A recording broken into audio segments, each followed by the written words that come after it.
повод продолжать заниматься развратом. Они отвергают нашего единственного владыку и Господа Иисуса Христа. Такие люди, как подводные рифы на ваших ужинах любви, присутствуя с вами, они бесстыдно заботятся лишь о себе. Это тучи без дождя, носимые ветром, деревья бесплодные даже осенью, дважды мертвые, вырванные с корнем.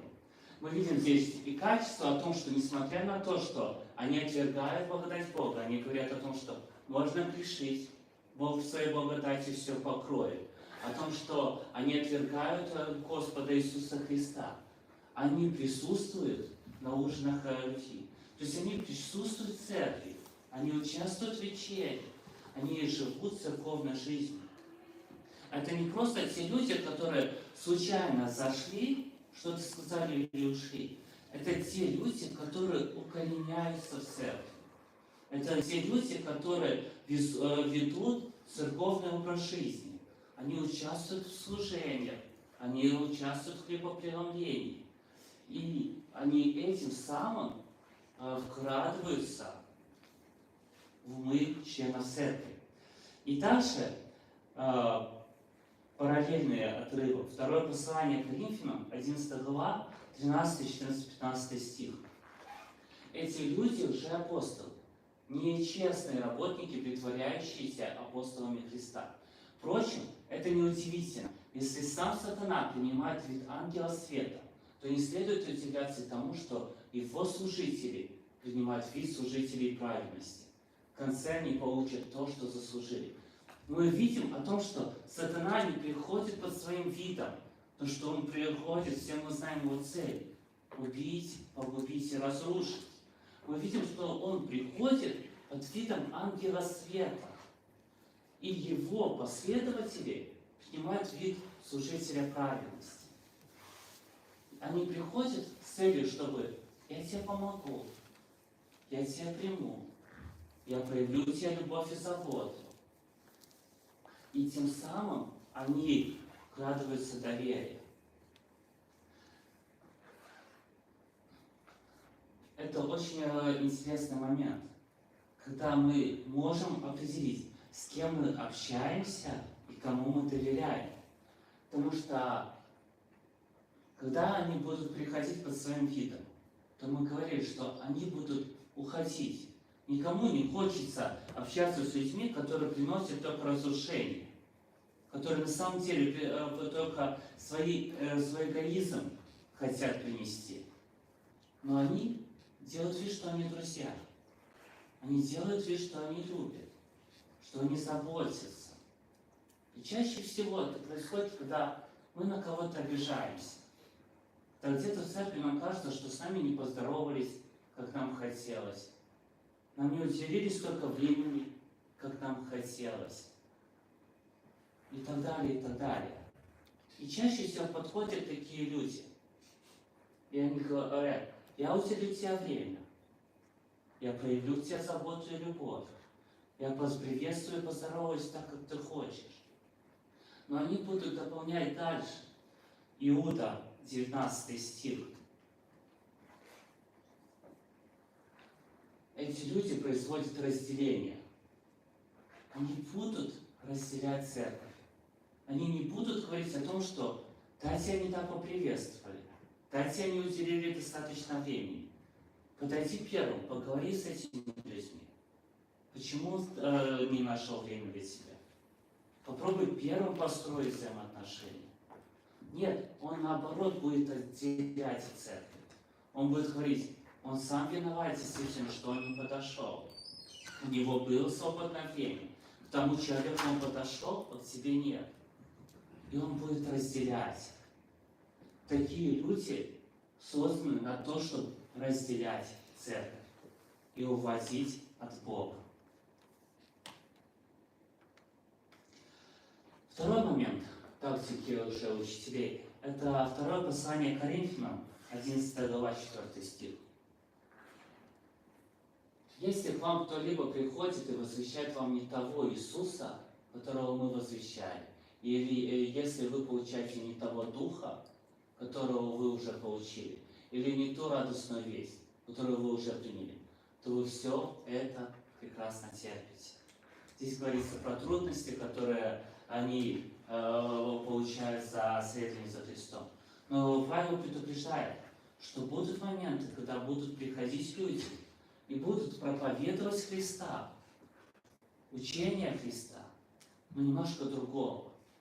И как бы мы ни хотели, нам важно понимать, что и мы, когда проповедуем Иисуса Христа, нам надо полностью говорить. Нам не только надо говорить о том, что Бог любит и все прощает, но также важно говорить о том, что если мы хотим следовать за Христом, то нам надо умирать для плоти. Покаяние – это не просто «я сказал, в чем я виноват, что я согрешил, и пошел дальше грешить своей жизнью». Покаяние – это изменение образа жизни. Мы видим в деяниях святых апостолов, когда люди впервые слышали Евангелие, они принимали, Дух Святой на них сходил, их образ жизни менялся. Они меняли окружение людей, с кем они общаются. Да, не сразу мы уходим от грехов, но мы выбираем уже решение, то, что я буду бороться с этим грехом. Я не хочу, чтобы этот грех царствовал в моей жизни. И на самом деле мир очень сильно влияет на церковь. Точно так же, как церковь желает, чтобы Царство Божье в мире развивалось, точно так же дьявол желает, чтобы мир проникал в церковь. Чтобы не христианские ценности, но мирские ценности уже правили в церкви. Поэтому часто и приходят моменты от того, что верующие люди говорят: мне нужна похвала от друзей, мне нужно быть в центре внимания. Я хочу, чтобы меня никто не исправлял ни в чем. Я хочу жить в том грехе, в котором я живу. Я верю, что Бог меня любит и все будет хорошо. Но это то, что навязывает мир. И Бог говорит совсем другое. О том, что нам надо бороться с грехом. Нам надо бороться против своих плотских желаний. Нам важно не так же учителя, которые сами бежали и говорили, что хотят сделать, но искать то, что Бог хочет от нас, чтобы мы делали. И там написано о том, что не того духа. В другом стихе написано о том, что дух, который противится Духу Божьему. И мы видим о том, что появляется достаточно много лжеучений, которые говорят о том, что раз мы верующие люди, раз мы дети царя, в нашем материальных счетах должно быть все хорошо. Евангелие благополучия. Это те люди, которые проповедуют другого духа. Потому что когда мы читаем Слово Божьего, Бог говорит о нашем духовном состоянии всегда. Но мирской дух, дух сатаны, он будет отводить нас от истины и пытаться мирские ценности проявлять в церкви. И также в Колоссянам 2 главе 8 стихе написано о том, чтобы мы не увлекались философствованием, чтобы философия этого мира не заменяла нам Христа. И уже учителя потихоньку вводят нас туда. Они не отвергают Иисуса Христа. Они говорят, что надо ходить в церковь, надо читать Библию, молиться. Но давай сегодня чуть-чуть поменьше. Давай сегодня сократим молитву. Ты сегодня плохо выспался? Давай сегодня ты не почитаешь Слово Божье. Сегодня плохая погода, давай ты не поедешь в церковь. У тебя такая большая боль. Нам такой стыдный грех. Зачем ты будешь открываться перед другими людьми? И такие люди потихоньку все дальше и дальше отводят от Христа. Все дальше и дальше отводят от Бога. И приходим к тому моменту, что мы уже не на Бога надеемся, а на мирские системы ценностей. Мы уже больше надеемся на свои силы, нежели на помощь и силу Иисуса Христа. И это важно понимать, когда мы это проповедуем, что нам важно вникать в Слово, чтобы не стать самим же учителями. Хотим мы или не хотим, но мир влияет на каждого из нас. Наша плоть, которая внутри, она постоянно будет бороться с Богом и пытаться нас тоже увести. Поэтому, чтобы нам не стать самим же учителями, нам надо полноценно и полностью рассказывать Евангелие людям. Быть открытыми и сделать это с любовью. И знаете, я долго думал, почему в одних местах уже учителя оставались долго, а в некоторых моментах истории даже Библии они оставались на долгое время. Я бы хотел, чтобы мы два отрывка полностью прочитали и ответили на этот вопрос. Сначала второе послание к Тимофею 4:1-4. Мы недавно в домашней группе разбирали его относительно.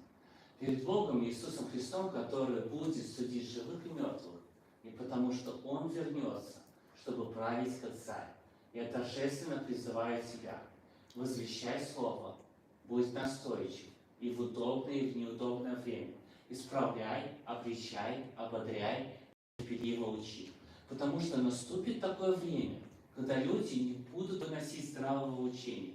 Они будут приглашать и жадно слушать тех учителей, которые будут говорить им лишь то, что они сами желают услышать. Они перестанут слушать истину и обратятся к ней.